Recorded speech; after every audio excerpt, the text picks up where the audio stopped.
महाभारत के बाद भगवान शिव और पांडवों के बीच में जो हुआ वो आपको पता होना चाहिए। जैसे महाभारत खत्म हुई, पांडवों ने देखा कि उन्होंने अपने गुरु, अपने भाई बंधु की हत्या की है और ये तो उनके लिए पाप है। उनको लगा कि उनको कर्मा से मुक्ति चाहिए। अब वो मुक्ति के लिए उनको भगवान शिव की जरूरत होगी।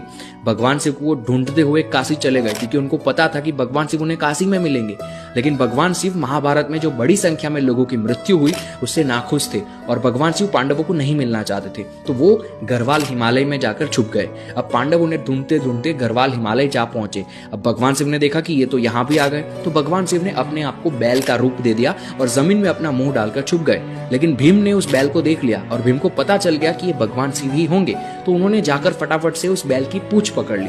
अब अगर आप किसी भी बैल की पूंछ पकड़ोगे तो उस बैल को खड़ा होना पड़ेगा, तो अब भगवान शिव को भी बैल के रूप में खड़ा होना पड़ेगा। लेकिन भगवान शिव ने अपने आप को पूरा एक ही जगह पर प्रकट नहीं किया। भगवान शिव ने अपने हम्प, यानी कि जो बैल का हम्प होता है पीछे, उसको केदारनाथ में प्रकट किया। उनका जो हाथ होता है उसको तुंगनाथ में प्रकट किया। उनका जो नाभि और पेट वाला हिस्सा है वो मध्यमेश्वर में प्रकट हुआ। उनका जो फेस है वो रुद्रनाथ में प्रकट हुआ और उनका जो हेड है वो पशुपतिनाथ में प्रकट हुआ। इसीलिए अगर आप पशुपतिनाथ में जाएंगे तो आपको हेड के फॉर्म में शिवलिंग दिखेगा, अगर आप तुंगनाथ में जाएंगे तो हार्ट के फॉर्म में दिखेगा, मध्यमेश्वर में जाएंगे तो नाभि और पेट की फॉर्म में दिखेगा, और अगर आप केदारनाथ जाएंगे तो एक हम्प के फॉर्म में आपको शिवलिंग देखने को मिलेगा। ये बात हमारे भारतीयों को पता होनी चाहिए, तो आपको इस वीडियो को कम से कम लोगों को शेयर करना होगा।